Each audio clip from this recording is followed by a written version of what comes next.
공포 영화를 좀 보신 분들이 계신가요? 일단 저는 못 봅니다. 공포 영화를 보면 잠을 못 자기 때문에 못 봐요. 근데 주로 이제 공포 영화를 보면 공포 영화에서 공포의 그 장면이 딱 나올 때의 배경이 어떤가요? 스산하고 음침하고 뭔가 불안정한 그 환경 속에서 늘 귀신이 나타납니다. 혹은 범죄가 저질러져요. 그러니까 만약에 바다를 예로 들면 풍랑이 일고 비가 오고 날은 저물어서 시커먼 그 어둠, 칠흑 같은 어둠 가운데 주인공이 비를 맞고 축축히 젖어서 그렇게 있을 때 살인이 일어난다든지 혹은 그런 무서운 일들이 생긴다라는 거예요. 만약에 여러분들이 이런 분위기 속에 있다면 어떤 상상을 하시겠어요? 어떨까요? 어떻게 대처하시겠어요? 저는 이제 모르겠고 오늘 본문의 배경을 보면 오늘 본문의 배경인 16절에서 18절은 앞에서 얘기했던 그 스산하고 음침한 그 저녁, 그것도 바다 한가운데서 풍랑이 일고 있는 장면을 우리에게 보여줍니다. 16절에서 18절을 보면 이렇게 기록해요. 저물매 제자들이 바다에 내려가서 배를 타고 바다를 건너 가버나움으로 가는데 이미 어두웠고 예수는 아직 그들에게 오시지 아니하셨더니 큰 바람이 불어 파도가 일어나더라라고 말이죠. 지금 시간적 배경으로서 오늘 본문은 날이 저물었다라고 기록해요. 이미 어두웠다라고 기록합니다. 그리고 나서 16절에서 18절은 장소적 배경으로서 제자들이 바다에서 배를 타고 노를 저어서 가버나움을 향해 가고 있다라고 말해요.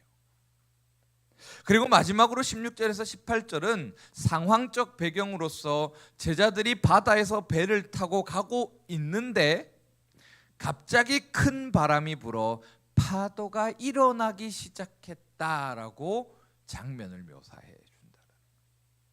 그러니까 앞에서 얘기했던 뭔가 음침하고 스산한 그 저녁 밤바다에서 제자들이 노를 저어 가고 있는데 갑자기 풍랑이 일기 시작했다. 어떤 분위기예요? 분위기가 어떻습니까?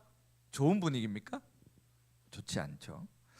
자, 느낌이 어떻냐라고 했을 때 오늘 본문이 그려주는 배경을 상상하면 뭔가 쎄한 느낌이 들어요. 이 뭔가 좀 어디선가 익숙하게 무슨 일이 일어날 것 같은 그런 분위기를 우리 느낀다는 거예요. 그게 어디냐면 지금 방금 가음 지른 것처럼 비명이 울려 퍼질 듯한 그런 일이 일어날 거다라는 거예요. 공포 영화에나 나올 법한 장면이 지금 오늘 본문 가운데서 설정되어지고 그려지고 있다라는 거예요. 그렇기 때문에 오늘 본문이 말해주는 시간적, 장소적, 상황적 배경은 그야말로 공포 영화 그 자체를 보여줍니다. 자, 왜냐하면 왜 그렇느냐라고 했을 때 이 당시 사람들에게 있어서 음침한 저녁에 풍랑이 있는 바다라는 것은 무서움 그 자체였기 때문이에요. 그럼 왜 무서워하느냐라고 했을 때 바다에 괴물이 살기 때문이에요. 욥기 7장 12절을 보면 이렇게 기록해요. 내가 바다니이까 바다 괴물이니이까 주께서 어찌하여 나를 지키시나이까 라고 고백합니다. 이것을 쉬운 성경이나 세번역으로 보면 이렇게 번역해요. 아니 하나님, 내가 바다입니까? 내가 바다에 사는 그 괴물입니까? 왜 하나님께서 나를 감시하시고 왜 나를 그렇게 관찰하시면서 나를 힘들게 하십니까? 라고 번역합니다. 욥도 바다 가운데 사는 괴물이 있다라는 것을 인정하고 있어요. 그리고 이처럼 또 이뿐만이 아니에요. 요나서를 보면 요나가 하나님의 뜻을 거슬려서 원래는 니느웨로 가야 되는데 어디로 갑니까? 다 다이스 다시스 네. 다시스로 도망갑니다. 네. 다시스로 도망갈 때 배를 타고 다시스로 가는 길에 요나가 어떤 일을 겪어요? 갑자기 풍랑이 일기 시작했다. 요나가 뱀 머리에서 잠을 자고 있었던 것을 보면 이 상황은 밤이에요. 어두웠어요. 그렇게 고요하게 배가 가고 있는데 갑자기 바다에 풍랑이 일기 시작했다. 그러자 사람들이 뭐라고 하냐면 각자가 믿고 있는 신을 찾으면서 이 재앙이 도대체 무엇 때문에 일어났는지, 이 재앙이 어떻게 해결될 수 있는지를 서로 논하기 시작해요. 그리고 나서 결국 하게 되는 게 뭐냐면 제비를 뽑습니다. 야, 누구 때문인지 이제부터 제비가 알려줄 거다. 이래서 제비를 뽑았다. 누가 걸렸죠? 누가 걸려요? 요나가 당첨이 되죠. 그렇게 요나가 바다로 던져집니다. 그랬을 때 바다에서 어두운 밤에 풍랑이 일고 바다 한가운데서 요나가 던져짐을 당했을 때 뭐가 나타나요? 큰 물고기. 요나를 집어삼켜서 요나가 그 속에서 3일 밤낮을 보낼 수 있도록 했던 그 큰 물고기가 등장해요. 이처럼 바다라는 곳은 이 당시 사람들에게 있어서 괴물이 등장하는 곳이에요. 특히 어떨 때요? 스산한 저녁 밤에 풍랑이 일기 시작하는 그 바다에 괴물이 등장하는 거예요. 괴물이. 그렇기 때문에 바다라는 곳은 이 아무리 베테랑이라 할지라도 두려움 그 자체인 곳이에요. 자신 동료가 바다에 나갔다가 이 풍랑을 만났을 때, 괴물을 만났을 때 돌아온 사람이 없었을 만큼 이 바다라는 곳은 굉장히 위험한 곳이라는 거예요. 요나 이야기와 욥의 고백에서와 같이 바다에는 사람들이 어떻게 대처할 수 없고 사람들의 힘으로 대항할 수 없는 그 막강한 두려움 그 자체인 존재가 살아가는 곳이 바로 이 바다라는 거예요. 바다. 그런데 지금 제자들이 바다에 있는데 바다가 어떤 상태입니까? 풍랑이 일기 시작했다. 밤이 찾아왔다라는 거예요. 그러면 제자들이 지금 이 바다 한가운데에서 10여리쯤 갔다라고 하는데 제자들이 가야 할 목적지까지가 대략 한 10km가 됩니다. 그럼 지금 어디쯤 있는 거냐면 딱 정중간에 한가운데 있는 거예요. 5km 정도 갔어요. 근데 풍랑이 일기 시작했다라는 거예요. 풍랑이. 그리고 이미 시간은 밤이다라는 거예요. 그러면 제자들이 딱 뭘 느껴요? 뭘 생각하겠어요? 이거 조짐이 좋지 않은데, 뭔가 쎄한데? 그런데 21절에 보면 제자들을 깜놀하게 하는, 21절이 아니고요 19절에 보면 제자들을 깜놀하게 하는 장면이 나옵니다. 그게 뭐예요? 제자들이 노를 저어 10여리쯤 가다가 예수께서 바다 위로 걸어 배에 가까이 오심을 보고 두려워하거늘. 안개가 자욱한 바다 가운데 누군가 걸어오고 있다라는 거예요. 자신들을 향해서. 이게 사람인지, 사람이라면 바다 위를 걸을 수 없으니까 분명 무서운 존재일 터인데 제자들에게 그렇게 제자들은 두려워하며 숨죽여서 무서워하고 있다는 거예요. 그렇지 않나요? 시커먼 밤에 갑자기 누군가 막 걸어오는 소리가 들려요. 또각또각 또각또각 또각. 여러분 혹시 학교에서 밤 늦게까지 있어 본 적이 있나요? 제가 예전에 중학생 때 과학 상자라는 걸 했어가지고 과학실에 혼자 남아 있은 적이 있어요. 한 저녁 8시까지 있었는데 다음날 대회라서 선생님이 너 다 하고 그러고 가라 이래가지고 8시까지 있은 적이 있는데, 과학실에서 뭔가 막 다 만들어 놓고 이제 화장실이 급해서 문을 싹 열었어요. 복도가 어떨까요? 시커매요. 완전 깜깜해요. 근데 스위치는 어디에 있냐면 저기 복도 끝에. 그럼 제가 가서 이제 켜야 되는 거잖아요. 화장실은 그 스위치보다 앞에 있고. 그래서 이제 탁 나갔어요. 아이 뭐 없겠지. 딱 나갔어요. 막 걸어가는데 갑자기 토덕 토덕 토덕 토덕 하는 소리가 나는 거예요. 어땠을까요? 어떨 것 같아요, 여러분? 제가 그 자리에 주저앉아가지고 한참을 떨었어요. 뭐지? 하면서. 그랬더니 경비 아저씨더라고요. 거기 학생 누구냐고 이렇게 아저씨 무서워가지고 프레시 비치면서 이렇게 거기 이러면서 이제 저를 마주했는데, 지금 그런 느낌이라는 거예요. 제자들을 향해서 지금 예수님이 바다 위를 걸어오고 있는데 제자들은 지금 이미 어떤 상황이냐면 패닉의 상황이라는 거예요. 이게 너무나도 익숙한 분위기예요. 왜? 내 동료들이 돌아오지 못했던 분위기거든요. 내 형제, 내 친구들이 바다를 향해서 나갔다가 살아 돌아오지 못했던 그 상황을 지금 마주하고 있는 거예요.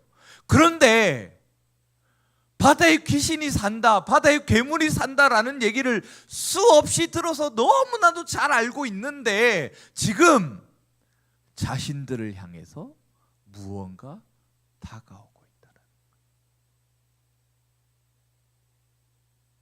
만약에 이들이 예수님이 바다 위로 걸어오실 것을 알았다면, 이들이 그분이 예수님이다라는 것을 알았다면 어떻게 하는 게 정상적입니까? 예수님이세요? 거기 사람이에요? 누구세요? 라고 물어보지 않을까요? 근데 지금 제자들은 물을 생각조차 하지 못해요. 왜요? 자기들의 머릿속에 있는 그 괴물을 떠올릴 수밖에 없기 때문에. 너무 무서워서 숨죽여 있는 거예요. 제발 지나가라. 제발 우리한테 오지 말고 그냥 지나쳐 가라. 지금 본문은 그 상황을 그려줍니다. 그렇게 극도의 공포 속에 극도로 숨죽여서 제발 지나가기를 발발 떨고 있는 제자들을 향해서 오늘 본문 20절에 한 음성이 들려오는 거예요. 그 음성이 뭡니까? 내니 두려워하지 말라라는 거예요. 근데 사실 더 무섭지 않을까요? 바다 위로 누가 걸어와서 올 수 없는 그 현상 속에 누군가 바다 위를 걸어와서, 그것도 풍랑이 있는 그 바다를 걸어와서 자신들을 향해서 내니 두려워하지 말라라고 말씀하시면 더 무섭지 않을까요?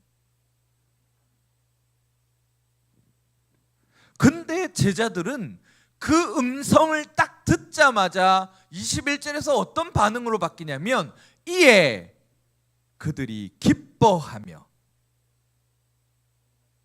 이에 기뻐서 배로 영접하니라고 기록합니다. 숨죽여서 제발 지나가기를 원했던 제자들, 극도의 공포 속에, 두려움 속에 제발 우리를 지나가라라고 하며 숨죽여 있었던 그 제자들이 내니 두려워하지 마라라는 그 음성을 들었을 때 반응이 바로 바뀐다라는 거예요. 어떻게 해요? 이에 기뻐서 배로 영접했다. 가능한 일입니까?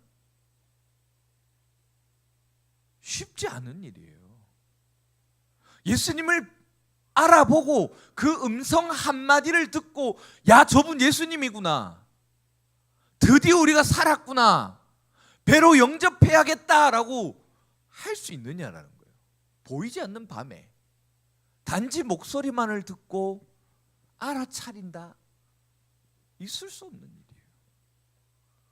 도대체 왜 예수님께서 내니 두려워하지 마라 라고 말씀하셨을 때 그게 도대체 어떤 말이길래 제자들은 그 말을 듣고 바로 평화를 얻느냐라는 거예요. 평화를. 오늘 본문은 이 내니 두려워하지 말라라는 이 음성 가운데 우리의 모든 시선과 감각을 집중하게 합니다. 공포의 분위기를 완전히 말끔히 걷어버리고 완전히 반대되는 그 기쁨의 상태를 만들어냈던 단서, 원인, 핵심, 가장 중요한 것으로 오늘 본문은 이 내니 두려워하지 말라라는 말을 우리에게 들려주고 있다라는 거예요. 제자들이 이 말을 듣고 단박에 마음의 평화를 얻은 이유는 이들에게 익숙한 말이기 때문이라는 거예요.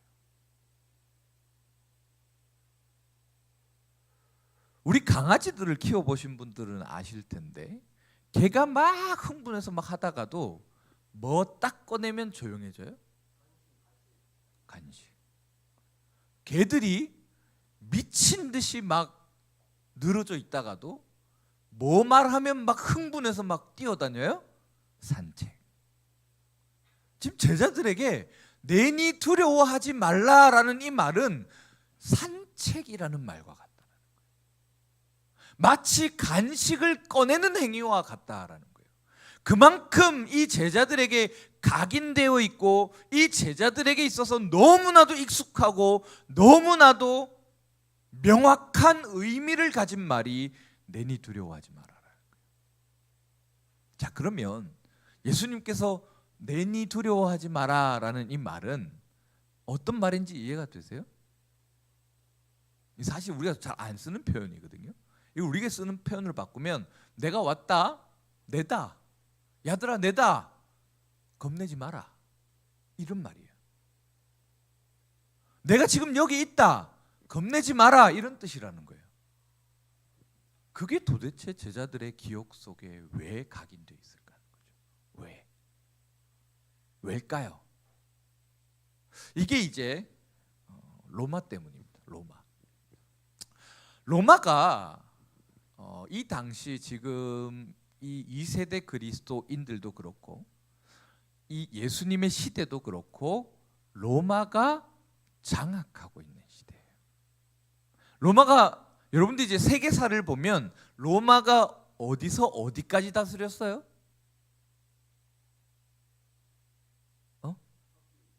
터키, 또 이탈리아, 또 아프리카까지.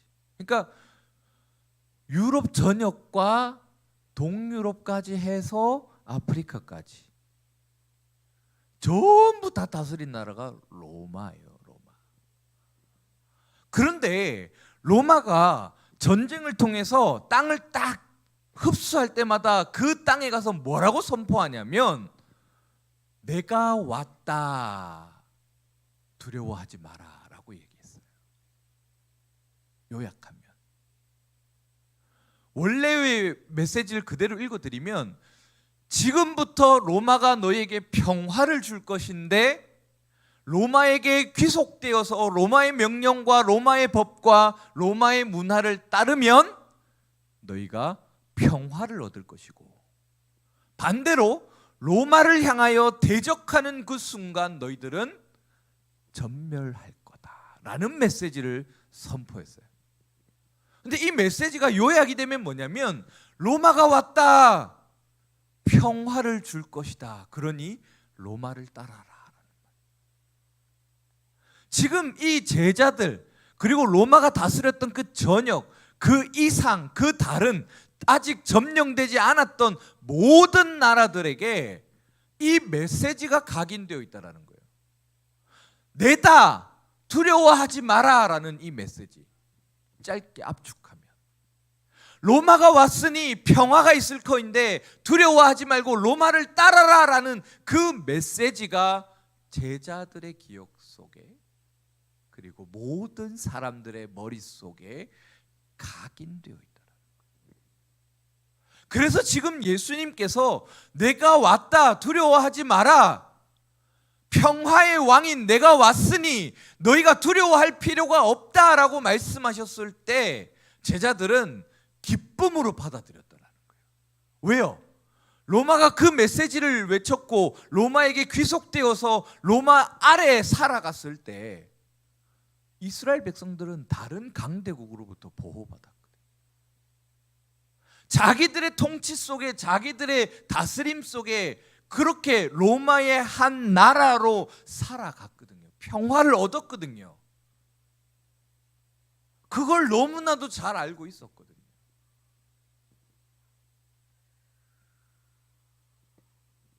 그래서 제자들이 두려워할 때 예수님께서는 그들이 너무나도 잘 아는 그 메시지, 어떻게 보면 자신들의 나라가 종이 되면서 속국이 되면서 그 뼈에 새겨졌던 한 치욕스러움, 그것을 가지고 잊을 수 없는 그 메시지를 가지고 예수님은 다시 바꾸어서 예수님의 평화를 선포하신다라는 거예요. 내가 왔으니 두려워하지 마라. 그 말은 뭡니까? 로마보다 더 강력한 나라가 지금 내 왔다라는 거예요. 로마 잽도 안 되는 그런 강력한 나라가 왔다라는 것이 바로 지금 예수님께서 이들을 향해 선포하시는 메시지라는 거예요. 그렇게 제자들은 그 강력한 나라를 바랬고 그 강력한 괴물을 무찌를 수 있는 그 강력한 힘을 들었을 때 기쁨으로 영접하게 되었다는 거예요. 그리고 오늘 본문은 그들이 영접했을 때 그들이 가려고 했던 목적지에 도착했다라고 마무리하면서 오늘 본문의 결론을 내립니다. 자, 이제 중요한 것은 그러면 사도 요한은 왜 이 이야기를 2세대 그리스도인들에게 전해주는가?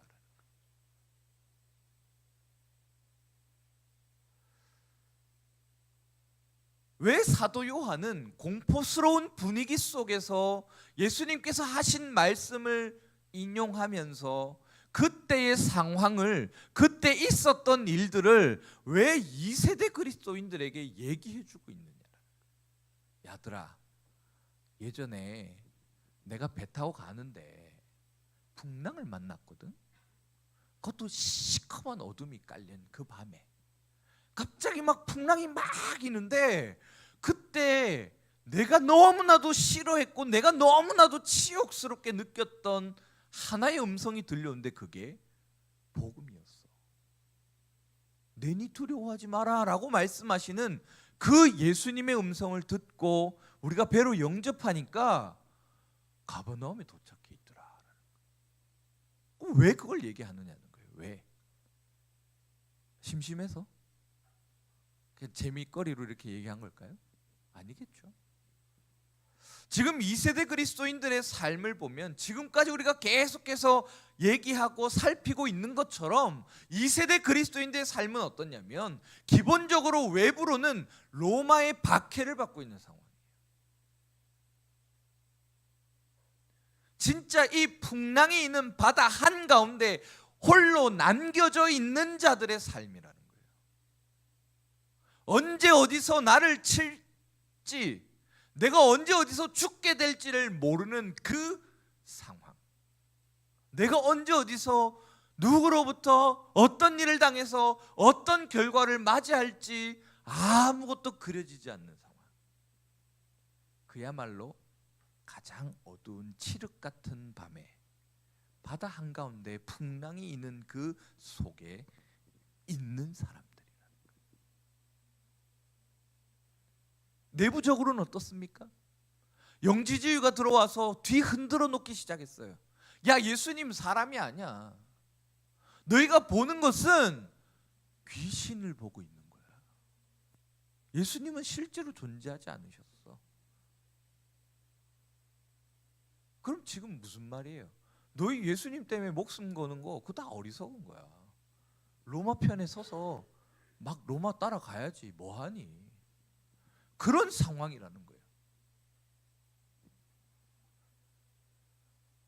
어떨까요?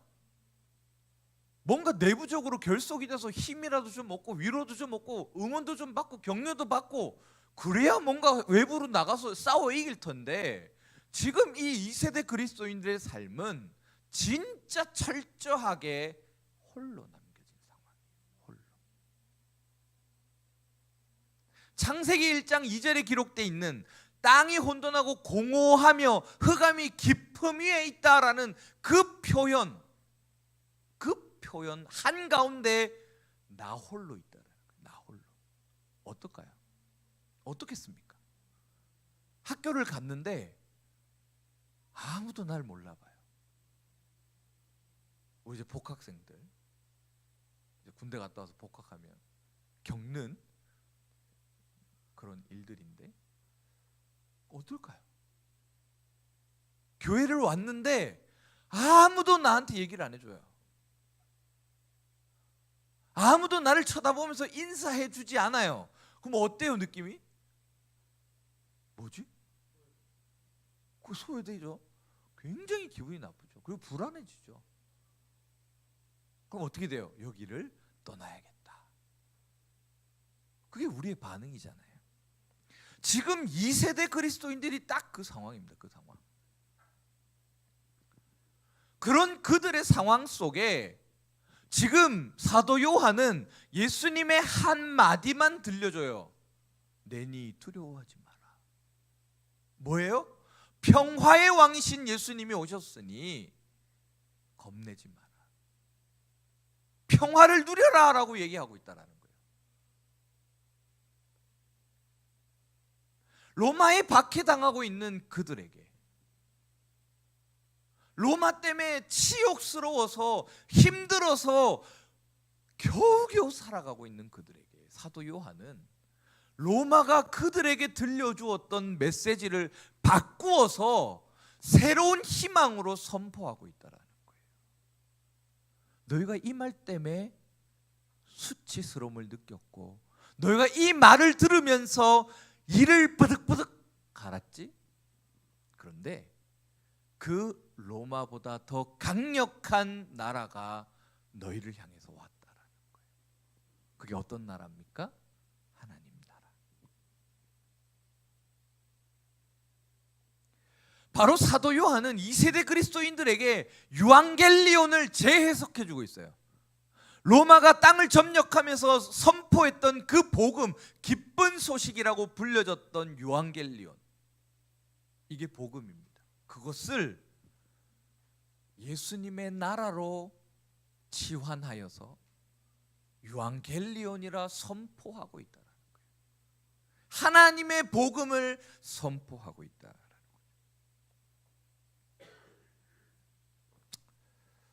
여러분들의 삶은 어떻습니까? 제가 살아온 삶을 얘기 드리면 참 길어져요. 많이 길어지는데 스펙타클한 삶을 살았거든요. 그러면 오늘 본문에서 제자들이 겪었던 그 상황과 2세대 그리스도인들이 오늘 본문을 받아들면서 들으면서 떠올렸을 자기들의 상황과 오늘 본문을 받아들어서 읽고 듣고 있는 우리의 상황은 어떻느냐? 다릅니까? 여러분들은 이 삶을 살지 않으셨습니까? 아니죠. 우리는 처절히 외로움 속에 살아가죠. 그래서 우리는 친구를 찾고요. 그래서 우리는 무엇인가 함께할 존재를 찾잖아요. 여기로부터 자유로우신 분이 계십니까? 저는 아무도 없어도 혼자 살 수 있어요. 있으세요? 있으세요? 우리 은찬이 손을 들었어요. 이렇게. 저는 호산이도 방금 손을 들었어요. 이렇게. 미안해요. 좋지 않다라는 거예요. 오늘 본문의 상황은 인간 본연의 존재를 너무나도 잘 표현해 줍니다. 이게 우리의 삶 그 자체예요. 그래서 우리는 치장을 하고요. 그래서 우리는 멋진 차를 사고요. 그래서 우리는 화려하고 좋아 보이는 명품과 액세서리들로 우리를 치장하는 거예요. 옷을 고를 때 합리적으로 옷을 입는다라고 하면 어떻게 입어야 되냐면요, 싼 옷을 찾아야 돼요. 싼 옷. 만약에 브랜드가 2만 원이고 브랜드 없지만 괜찮은 옷이 1,000원이다. 그럼 우리는 1,000원짜리 옷을 사야 돼요. 근데 무슨 옷을 삽니까? 2만 원짜리 옷을 사죠. 왜 이걸 사죠? 이게 이제 브랜드의 마케팅인데, 왜 우리는 2만 원짜리 옷을 삽니까? 그리고 그 옷을 입으면서 어떤 느낌을 받아요? 좀 좋아지. 그렇죠. 어깨 펴지죠. 1,000원짜리 옷 입으면 어떻게 돼요? 어깨가 움츠러들어요.